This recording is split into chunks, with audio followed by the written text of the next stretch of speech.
Mark chapter 9. And Yeshua was saying to them, Truly I say to you, there are some of those who are standing here who will not taste death until they see the kingdom of Yahweh when it has come with power. And 6 days later Yeshua took with him Peter, James, and John, and brought them up on a high mountain by themselves. And he was transfigured before them, and his garments became radiant and exceedingly white, as no launderer on earth can whiten them. And Elijah appeared to them along with Moses, and they were talking with Yeshua. Peter responded and said to Yeshua, Rabbi, it is good that we are here. Let's make 3 tabernacles, one for you, one for Moses, and one for Elijah.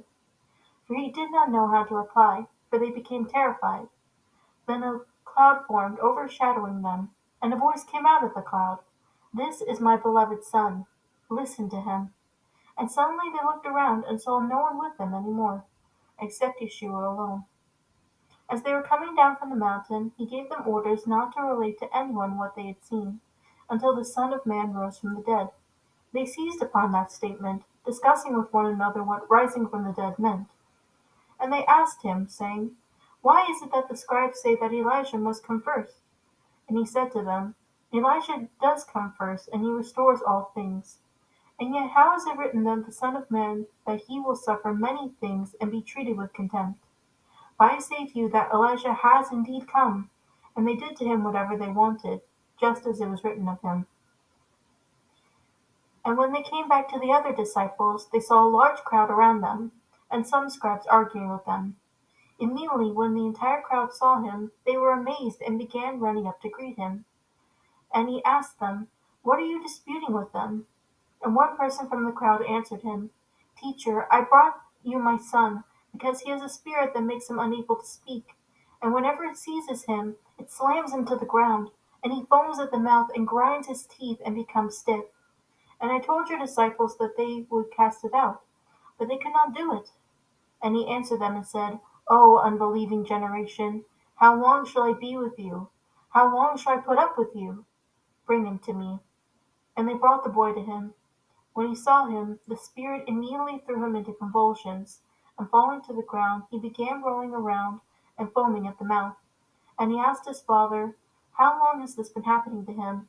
And he said, From childhood. It has often thrown him both into the fire and into the water to kill him. But if you can do anything, take pity on us and help us. But Yeshua said to him, If you can, all things are possible for the one who believes. Immediately the boy's father cried out and said, I do believe. Help my unbelief. When Yeshua saw a crowd was rapidly gathering, he rebuked the unclean spirit, saying to it, You mute and deaf spirit, I command you, come out of him and do not enter him again. After crying out and throwing him into terrible convulsions, it came out. And the boy became so much like a corpse that most of them said, He is dead. But Yeshua took him by the hand and raised him, and he got up. When he came into the house, his disciples began asking him privately, Why is it that we cannot cast it out? And he said to them, This kind cannot come out by anything except prayer. And from there they went out and began to go through Galilee. And he did not want anyone to know about it. For he was teaching his disciples and telling them, The Son of Man is to be handed over to men, and they will kill him. And when he has been killed, he will rise 3 days later. But they did not understand this statement, and they were afraid to ask him. They came to Capernaum, and when he was in the house, he began to question them. What were you discussing on the way? But they kept silent, for on the way they had discussed with one another which of them was the greatest. And sitting down, he called the 12 and said to them, If anyone wants to be first, he shall be last of all and servant of all. And he took a child and placed him among them. And taking him into his arms, he said to them, Whoever receives one child like this in my name receives me, and whoever receives me does not receive me, but him who sent me.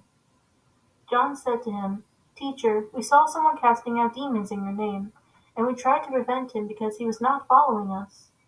But Yeshua said, Do not hinder him, for there is no one who will perform a miracle in my name and be able soon afterward to speak evil of me.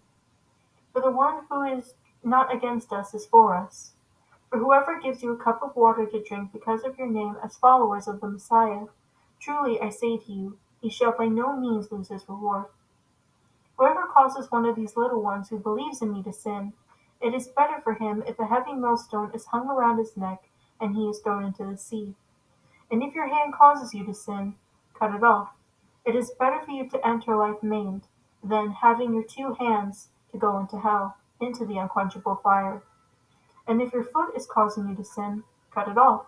It is better for you to enter life without a foot, than having your 2 feet to be thrown into hell. And if your eye is causing you to sin, throw it away.